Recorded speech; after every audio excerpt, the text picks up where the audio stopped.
Meus amados irmãos, cumprimentamos a todos com a paz do Senhor.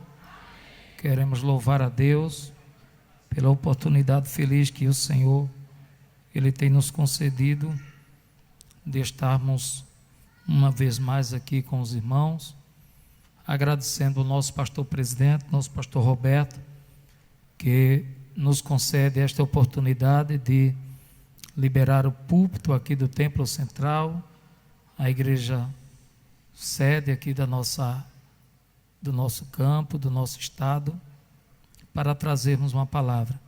Quero agradecer a Deus pela vida dele, pois acabamos de receber a notícia que já está na América.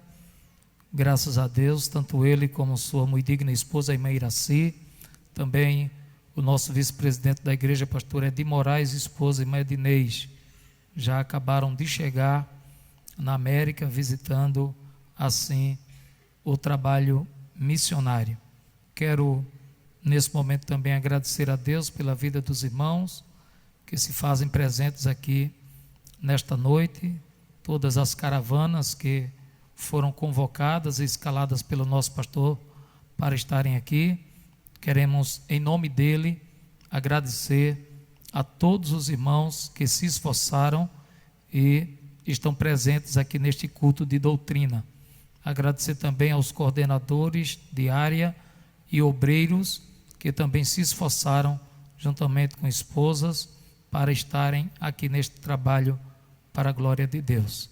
Eu quero convidar a igreja para ficarmos em pé neste momento e vamos ler um texto sagrado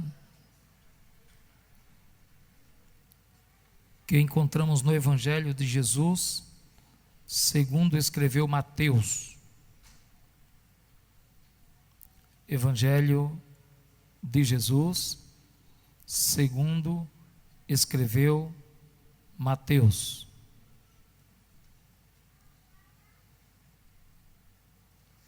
Capítulo 9.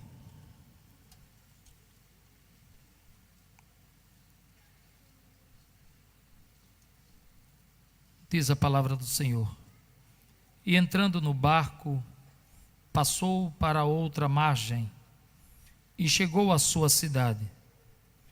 E eis que lhe trouxeram um paralítico deitado numa cama. E Jesus, vendo a fé deles, disse ao paralítico: Filho, tem bom ânimo, perdoados te são os teus pecados. E eis que alguns dos escribas diziam entre si: ele blasfema. Mas Jesus, conhecendo os seus pensamentos, disse: por que pensais mal em vosso coração? Pois qual é o mais fácil? Dizer ao paralítico: perdoados te são os teus pecados, ou levanta-te e anda? Ora, para que saibais que o Filho do Homem tem na terra autoridade para perdoar pecados, disse então ao paralítico: levanta-te, toma a tua cama e vai para a tua casa. E levantando-se, foi para a sua casa.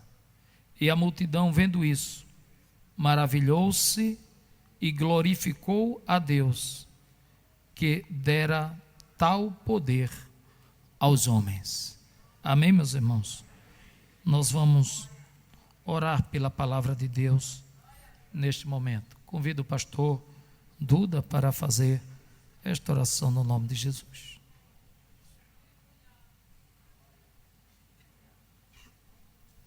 Meus irmãos, a paz do Senhor. Senhor meu Deus, Pai amado, Pai querido, estamos nesta noite, Senhor, te rogando e te agradecendo por tudo que tem concedido, Senhor, te apresentando todos nós. Da mesma forma, Senhor, nosso pastor que está viajando, ó Deus Santo, concede uma bênção, Senhor, concede uma palavra ao teu filho que vai trazer, Senhor, a mensagem. Ó Deus Santo, Deus poderoso, nós te pedimos a tua bênção sobre todos nós. Assim amado Deus, nós queremos, Senhor, te honrar, te agradecer por tudo, Senhor. Assim, Senhor, nós te pedimos tudo isso em nome de Jesus. Podem sentar, meus irmãos. Queremos agradecer ao Senhor por tudo quanto Ele tem feito já em nossas vidas. E eu quero, nesta oportunidade, trazer para os irmãos aquilo em que Deus Ele colocou em nosso coração desde o momento que vimos a escala e que sabíamos que teríamos assim a oportunidade de trazermos a palavra e nos preocupamos em preparar algo para trazermos para a igreja. E eu estava meditando neste texto da Bíblia Sagrada, onde fala da cura do paralítico de Cafarnaum, e observando os evangelhos, tanto Mateus como Marcos e Lucas, chegamos a observar que esta cidade, Cafarnaum, foi a cidade que o Senhor Jesus, Ele escolheu para residir logo após ter saído de Nazaré, quando Ele sabe que João tinha sido preso. A Bíblia diz que Ele vem para a Galileia e fixa moradia na cidade de Cafarnaum. Por esse motivo, esta cidade pertencer à região da Galileia, daí Jesus recebe o nome de Galileu. Mateus capítulo 4, versículos 12 ao 17, diz a palavra de Deus: Jesus, porém, ouvindo que João estava preso, voltou para a Galileia e, deixando Nazaré, foi habitar em Cafarnaum, cidade marítima, nos confins de Zebulon e Naftali, para que se cumprisse o que foi dito pelo profeta Isaías, que diz: a terra de Zebulon e a terra de Naftali, junto ao caminho do mar, além do Jordão, a Galileia das nações. O povo que estava assentado em trevas viu uma grande luz, e os que estavam assentados na região da sombra da morte, a luz raiou. Desde então, começou Jesus a pregar e a dizer: arrependei-vos, porque é chegado o reino dos céus. Apenas para a gente se situar nesta questão da cidade em que Jesus resolveu residir, a cidade por nome de Cafarnaum. E eu tive a preocupação de anotar também, essa cidade, ela foi o centro do ministério público de Jesus, onde foi atribuído várias realizações de milagres, como por exemplo a cura da sogra de Pedro, a cura do servo do centurião, este paralítico que foi citado aqui como leitura, dentre tantos milagres. Essa cidade, meus irmãos, ela ficava na margem norte do mar da Galileia, próximo de Betsaida. Betsaida em hebraico significa casa da pesca. Era a terra natal de Pedro, de André e de Filipe. Você pode também confirmar isso no Evangelho de Jesus, segundo escreveu João, capítulo 1, e o versículo 44. Tem essa citação na Bíblia. Mateus explica o porquê de Jesus ter escolhido esta cidade como moradia.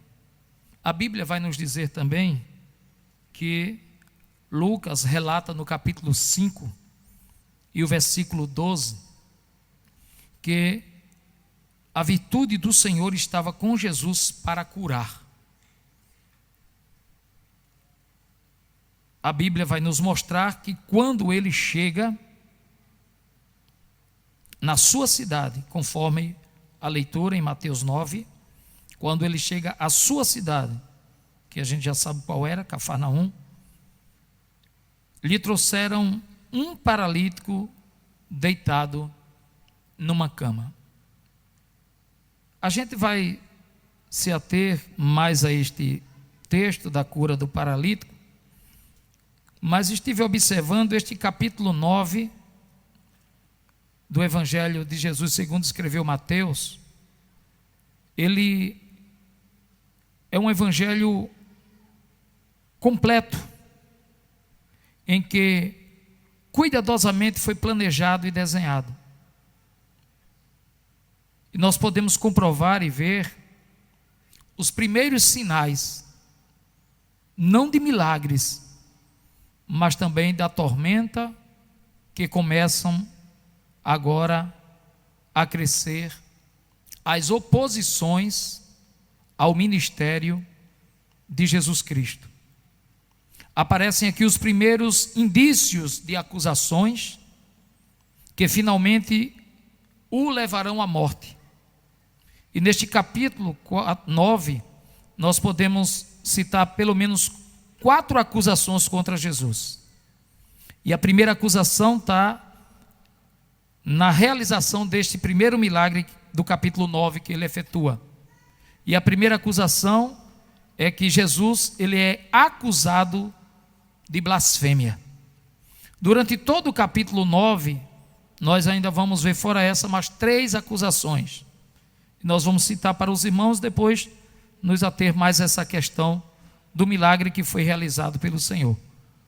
Mateus capítulo 9, versículo 1 ao 8, vemos como Jesus cura o paralítico ao perdoar os seus pecados. A Bíblia vai dizer que os escribas que estavam no momento, observem que ora a Bíblia fala de escribas, ora fala de fariseus, ora fala de doutores da lei.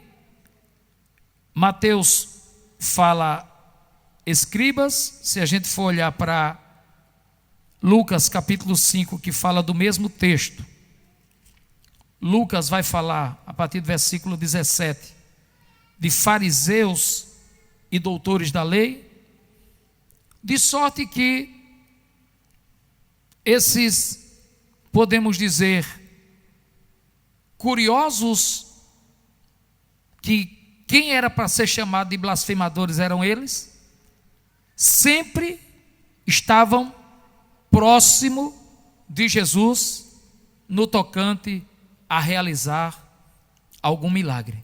Sempre tinha alguém curioso, sempre tinha alguém que criticava, sempre tinha alguém que dizia, ele diz blasfêmias.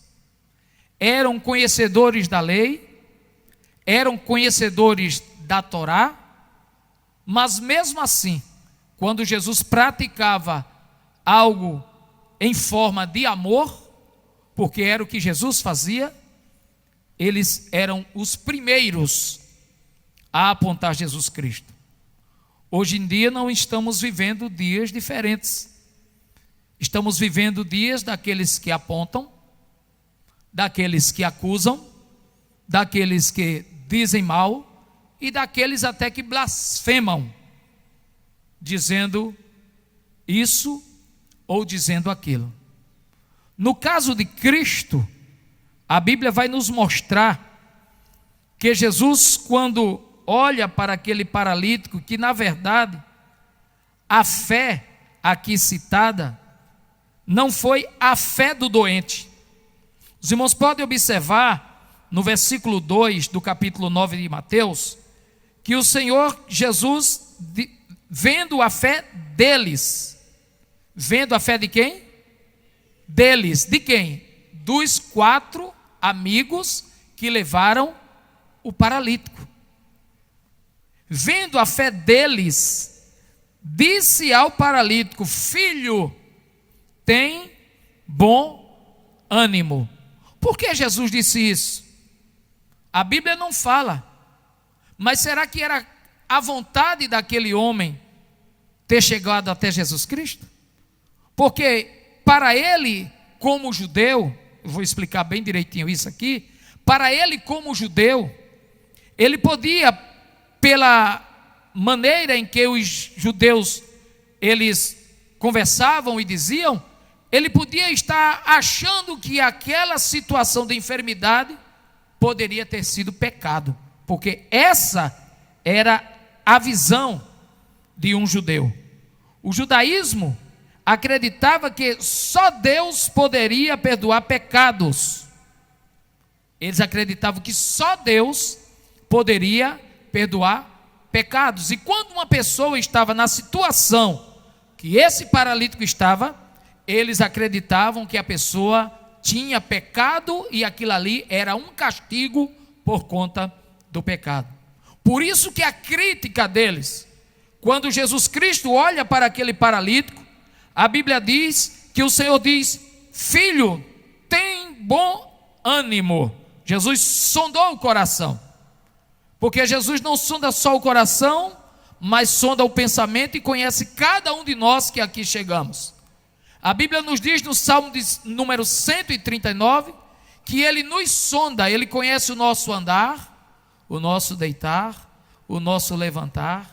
A Bíblia nos diz que ainda a palavra não saiu na nossa boca, Ele já conhece. Então o Senhor conhece a minha vida, e o Senhor conhece a tua vida. O Senhor conhece como você chegou aqui nesta noite. Então Deus, na qualidade, Jesus Cristo na qualidade de Deus, Ele sabia muito bem com quem estava lidando. E Ele diz: filho, tem bom ânimo, perdoados são os teus pecados. Imediatamente, quem estava perto? Os escribas.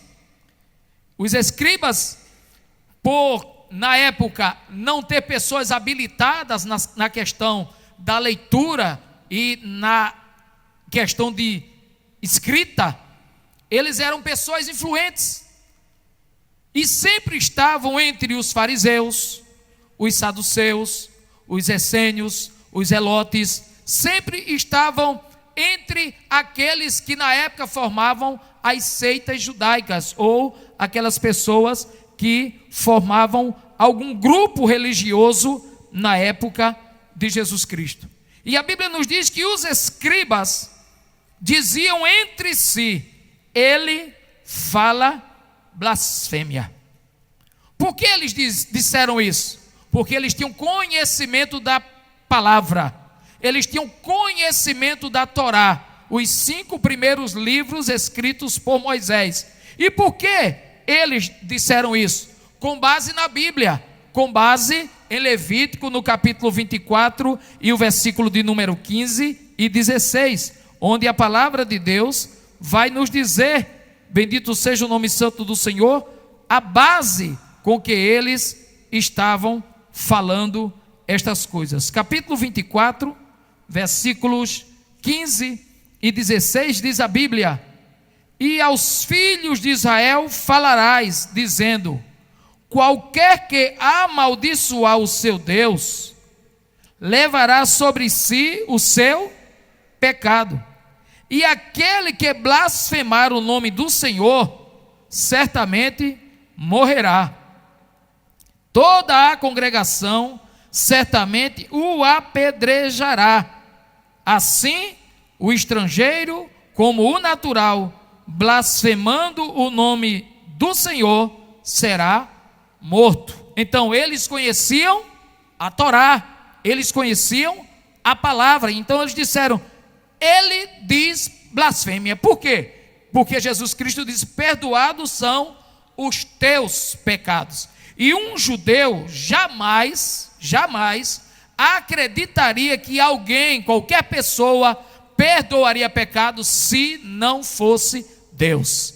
Jesus Cristo ainda não tinha se revelado como Deus.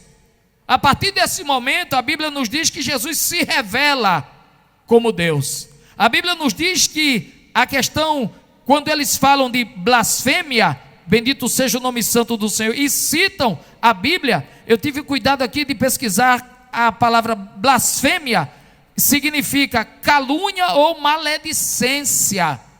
Eles tinham a certeza do que Jesus estava falando, só não tinham a esperteza de perceber que quem estava falando era o dono da vida, de quem estava falando era aquele que perdoa pecado, de quem estava falando é aquele que me salvou, de quem estava falando era aquele que te salvou, de quem estava falando foi aquele que me chamou, que me remiu, que te chamou, que te remiu, que nos tirou de um charco de lodo, de um lamaçal do pecado e nos colocou aqui, nesta noite, assentados em lugar de príncipes para ouvirmos a sua palavra. Eles não tinham este conhecimento, e o Senhor se revela a partir daquele momento, e a Bíblia diz que os inimigos de Cristo começaram a acusá-lo de insultar ou de caluniar a Deus, atribuindo-se a si mesmo poderes que espiritualmente pertencem a Deus.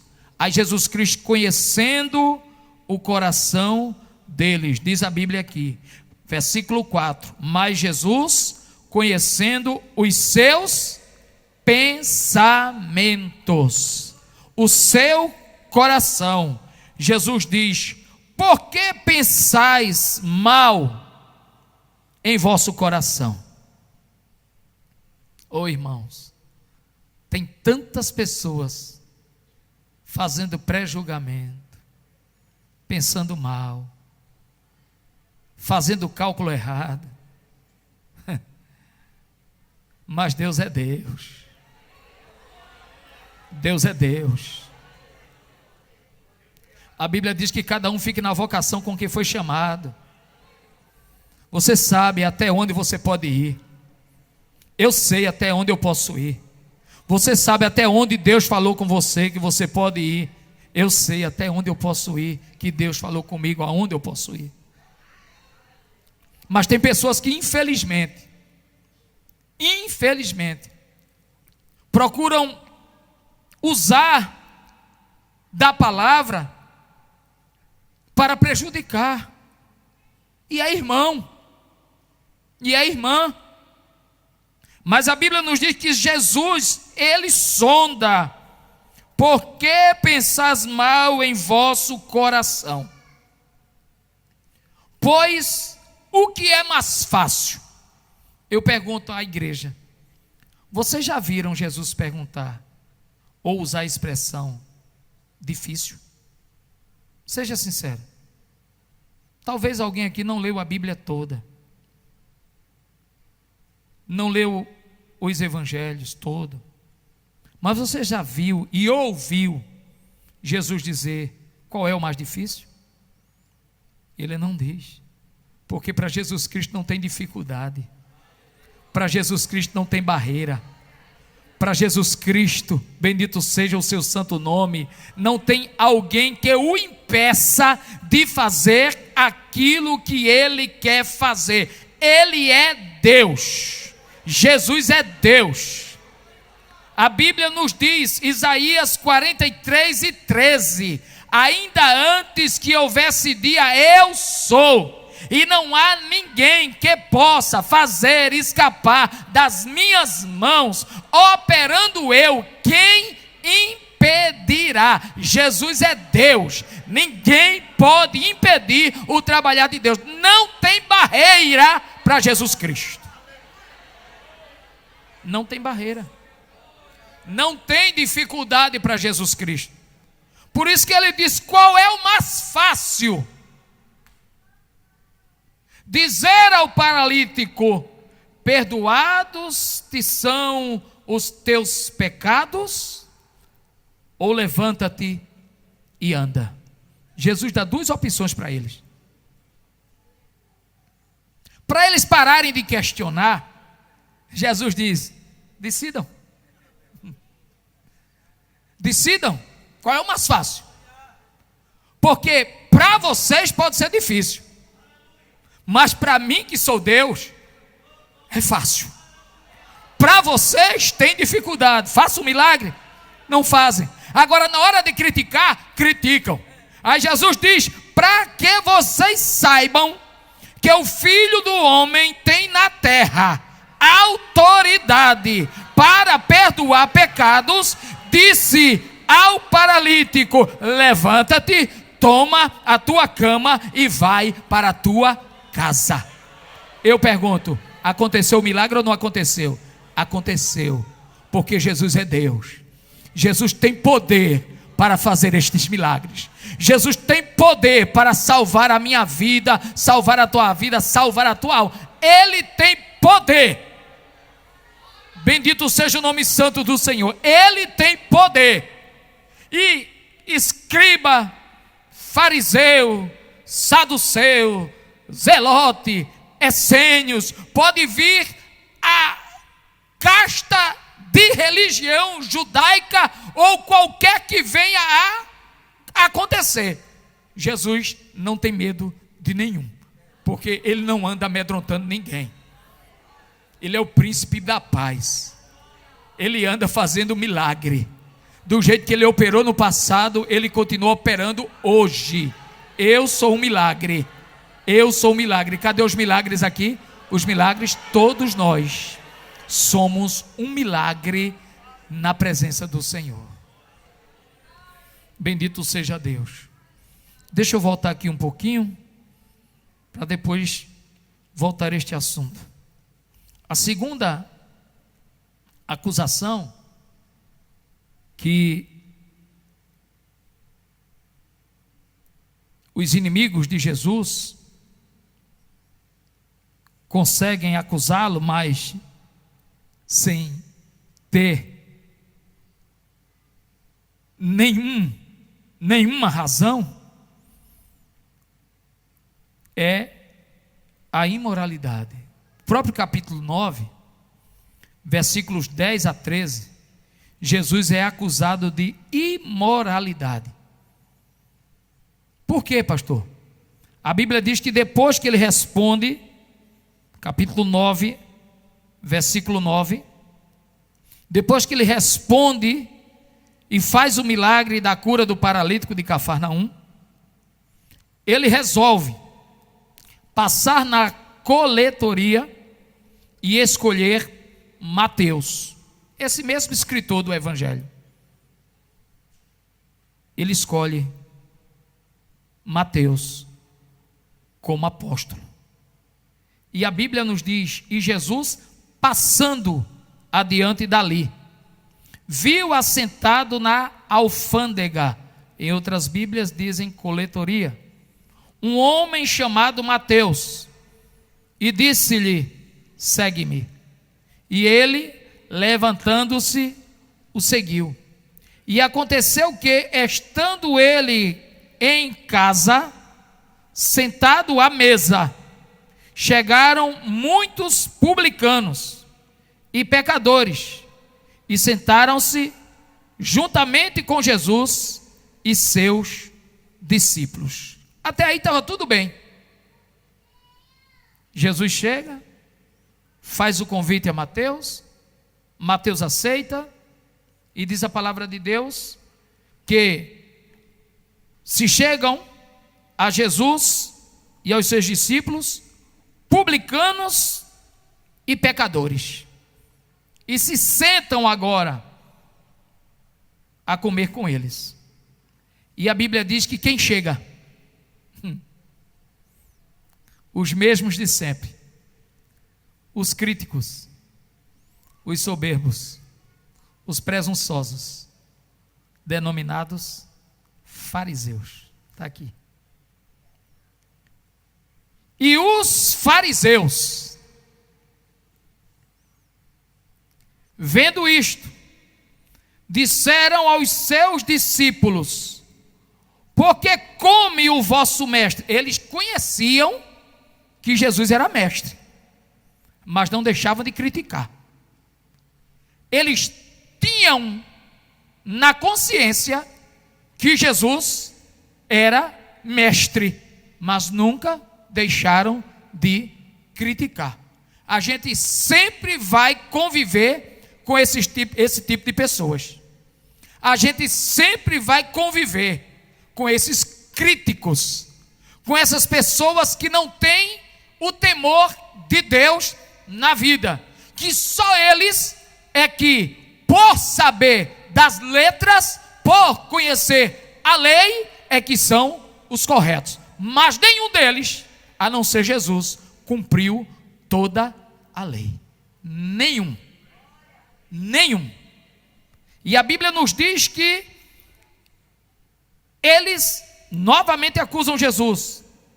Jesus, porém, ouvindo, disse-lhes: não necessitam de médico os sãos, mas sim os doentes.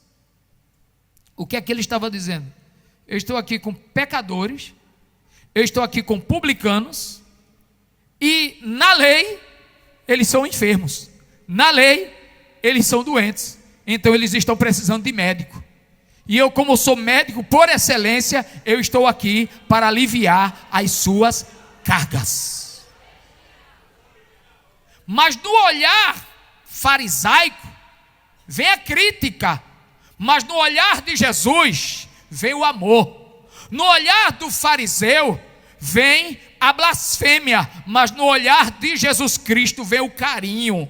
No olhar do fariseu, ele não está preocupado com quem esteja precisando de salvação. A vida dele, entre aspas, estando garantida, está tudo bem. Mas Jesus Cristo disse: eu vim para todos aqueles que precisam de salvação. Todos aqueles que precisam. A Bíblia nos diz em Romanos, no capítulo de número 5, o versículo 8, que Deus prova o seu amor para conosco, que Cristo morreu por nós, sendo nós ainda pecadores. E agora? Ele morreu por mim, e eu ainda era pecador. Ele morreu por você, com todo respeito, você ainda era pecador, pecadora. Mas ele morreu.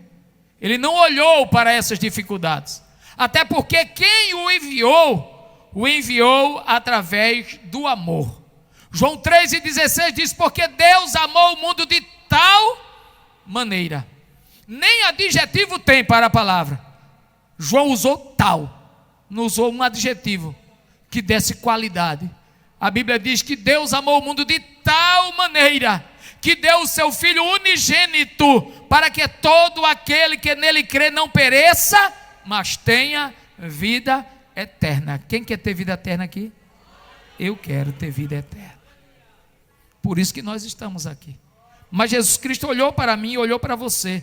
E a Bíblia nos diz que Jesus Cristo disse: ide, porém, e aprendei o que significa misericórdia quero e não sacrifício.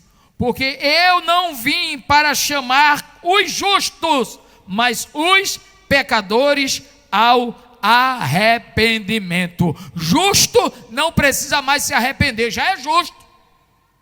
Ele estava dizendo: vocês já estão justificados pela maneira que vocês se acham de ser justificados. Mas eu não vim para isso.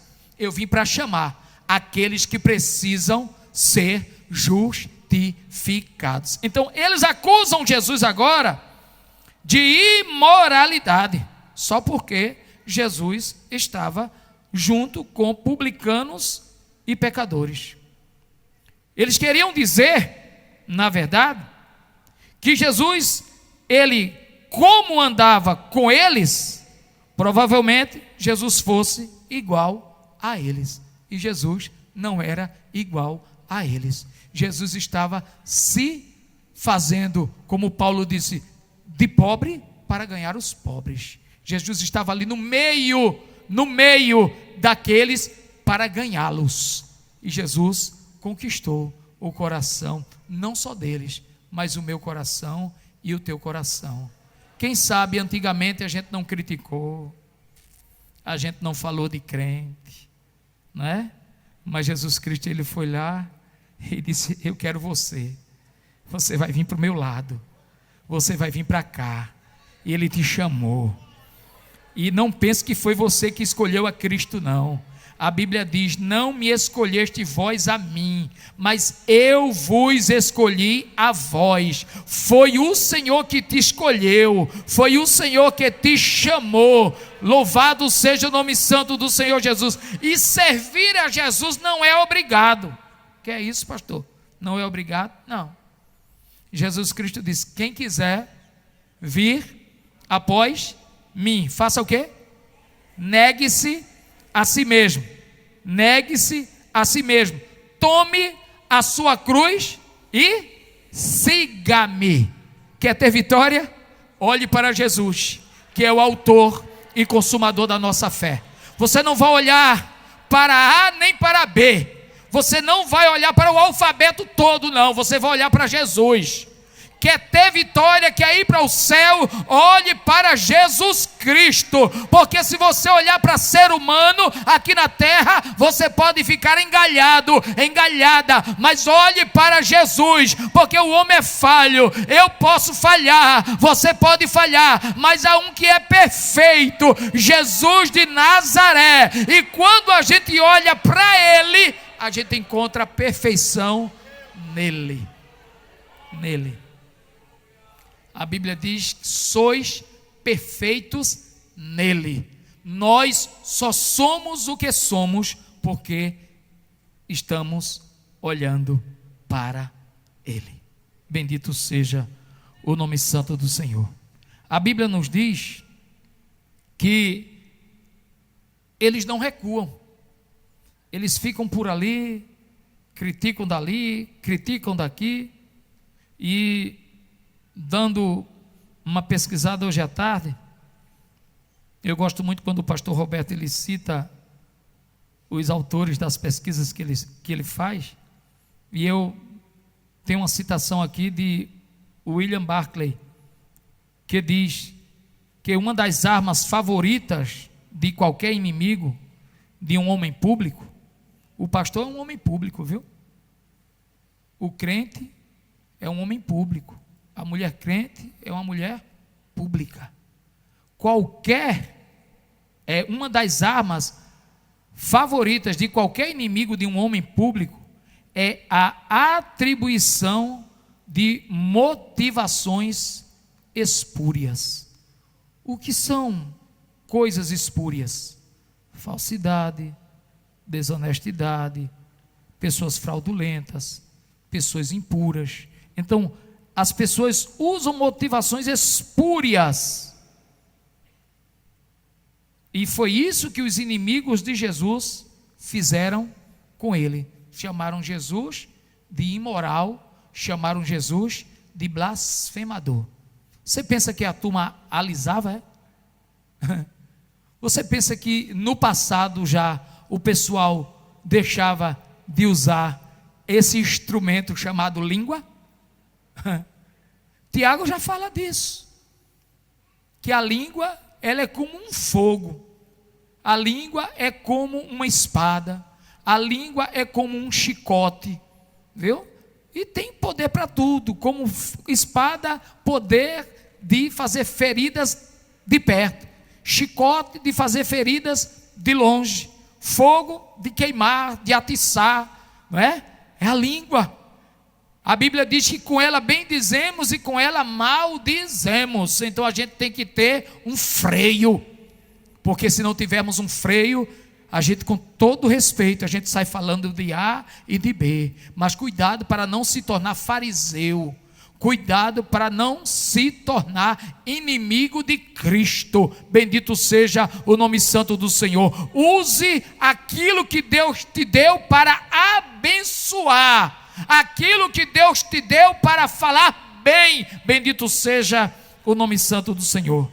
Então, uma das armas mais favoritas de qualquer inimigo, de um homem público, é usar atribuições e motivações espúrias contra estas pessoas. Deixa eu falar só um pouquinho de fariseu, Fariseu era o grupo de judeus devotos à Torá, que surgiu no século II a.C., opositores aos saduceus. Criam na lei oral em conjunto com a lei escrita, e foram os criadores da instituição da sinagoga. Então, esse povo sabia o que estava falando e fazendo. Terceira acusação, a gente já vai terminar. No mesmo capítulo 9, a partir do versículo 14, é só uma sequência. Jesus é acusado de transgressor na prática piedosa. Jesus é acusado de transgressor na prática piedosa. Veja o que é que a Bíblia diz a partir do versículo 14. Então chegaram ao pé dele os discípulos de João. Interessante, dessa vez não foi fariseu, dessa vez não foi escriba. Quem foram? Os discípulos de João, os crentes. Os discípulos de João chegaram dizendo: por que jejuamos nós e os fariseus? Os fariseus não vieram, mas enviaram os discípulos de João. Há uma expressão por aí lá fora um pouco pesada, que dizem: quando o diabo não vem, ele manda o secretário.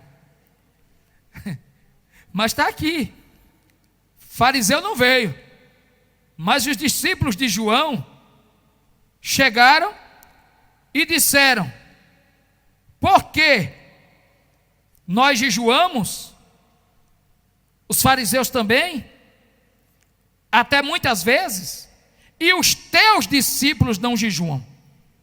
E disse-lhe Jesus: podem porventura andar tristes os filhos das bodas, enquanto o esposo está com eles?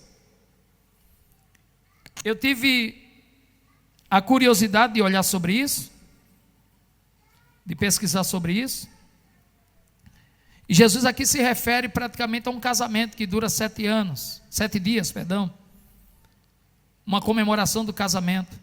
Quando Jesus usa aqui a expressão bodas, ele fala de casamento. E enquanto o noivo estava, era festa. E ele quis explicar dessa maneira: eu estou aqui. Então não há necessidade dos meus discípulos jejuarem enquanto o noivo está aqui. Eu estou aqui, então não necessita deles jejuarem como vocês jejuam, porque eles jejuavam e mostravam no seu aspecto, no seu rosto, que estavam de jejum. Não tem pessoas assim? Quando vão jejuar, todo mundo sabe, porque o semblante cai, a pessoa parece que dá uma fraqueza no corpo, para mostrar que está jejuando. Isso é jejum de fariseu. Cuidado, viu? Jejum de fariseu. Cuidado, a Bíblia vai nos mostrar aqui: ninguém deita remendo de pano novo em veste velha, porque semelhante remendo rompe a veste e faz maior a rotura. Eu tive a curiosidade de olhar no rodapé da minha Bíblia, tem aqui dizendo: o jejum sugere luto, mas a presença de Jesus perante os seus discípulos, que inaugurou o reino dos céus, é uma ocasião para a celebração alegre. Os discípulos estavam alegres porque o noivo estava junto deles.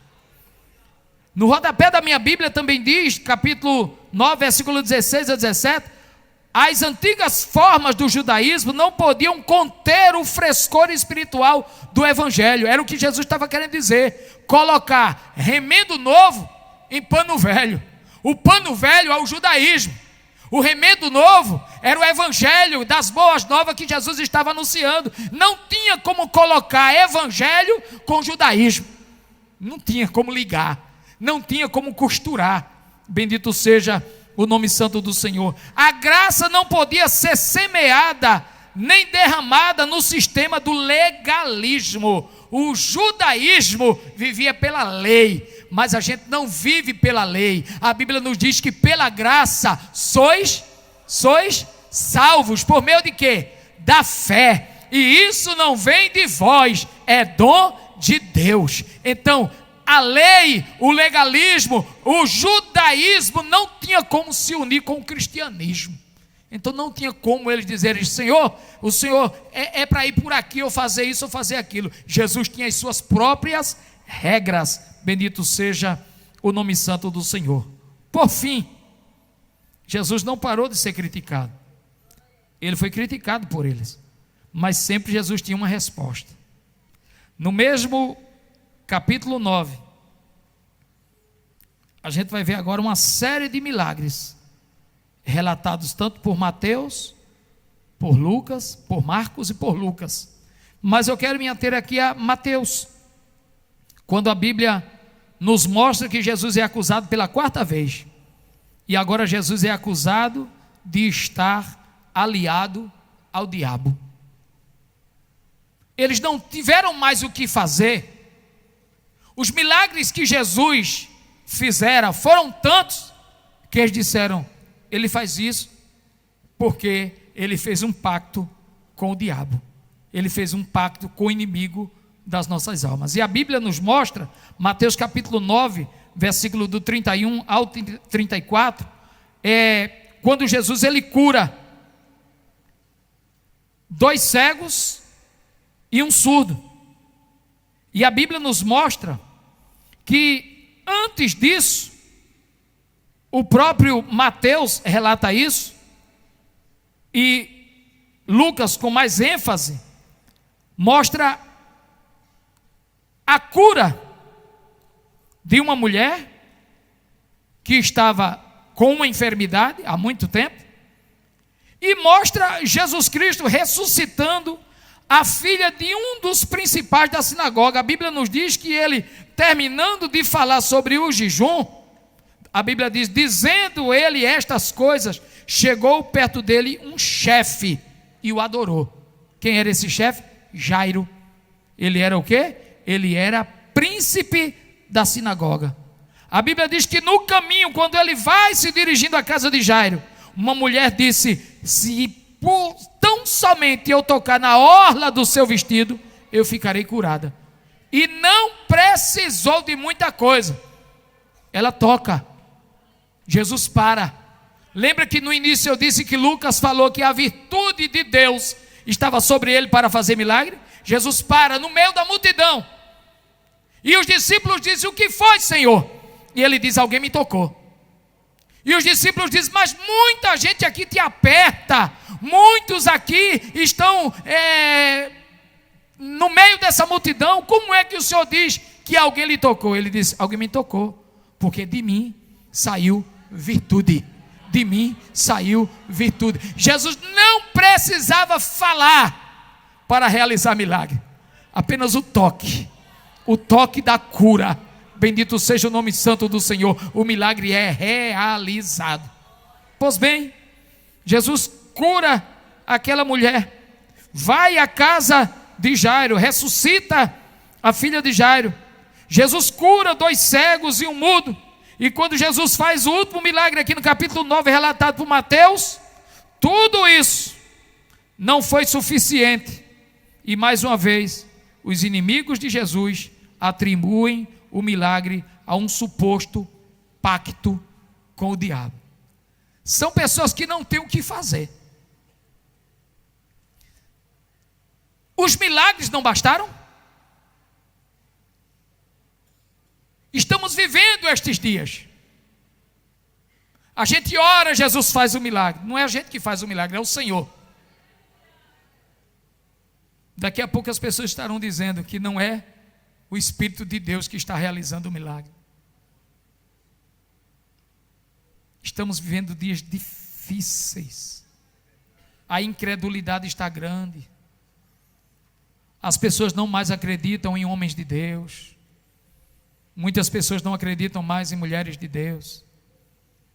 Mas enquanto este evangelho for pregado, enquanto tiver crente fiel aqui na terra, o nome de Jesus é glorificado através das nossas vidas.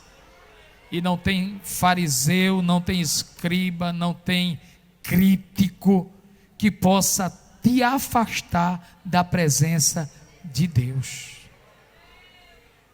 Tudo o que citamos, irmãos, é o começo de uma campanha contra Jesus.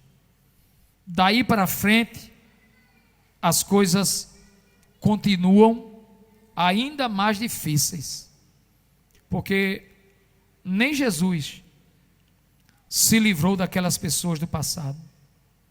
São línguas viperinas, e eu fiz questão de anotar aqui. São pessoas pérfidas, faladoras, intrigantes, envenenam a verdade e atribuem motivações espúrias a Jesus. Dessas pessoas, nem o próprio Jesus se livrou. Imagina você. Eu fecho dizendo, dessas pessoas, nem Jesus se livrou. Imagina eu, imagina você. Mas o sangue de Jesus Cristo, ele nos purifica de todo o pecado. De todo o pecado. Que Deus nos ajude, que Deus nos abençoe, e que nós possamos continuar fazendo a obra do Senhor, sabendo que o nosso trabalho não é vão no Senhor. Frida Vingre, ela compôs o hino 515 que diz: se Cristo comigo vai, eu irei e não temerei. Comigo vai, é fácil servir, levar a cruz. Se Cristo comigo vai, eu irei. Novamente. Se Cristo comigo vai.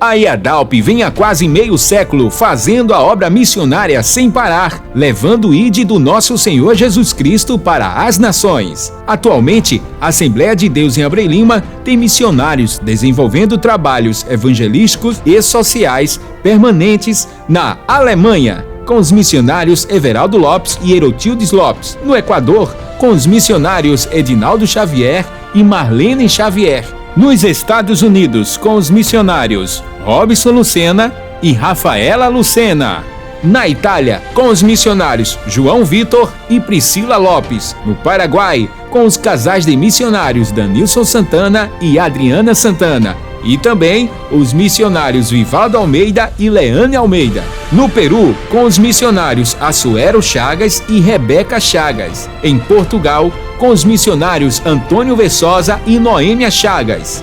No continente africano, a IADALP também tem realizado um maravilhoso trabalho, ganhando almas, discipulando e realizando grandes ações sociais nos seguintes países: no Quênia, com o casal de missionários Oliver Munt e Aldeci Munt, e a missionária Josiane Priston, nas montanhas de Tinderet; e em Moçambique, na porção sudeste do continente africano, com os missionários Milton Rafael e Glauci Trindade.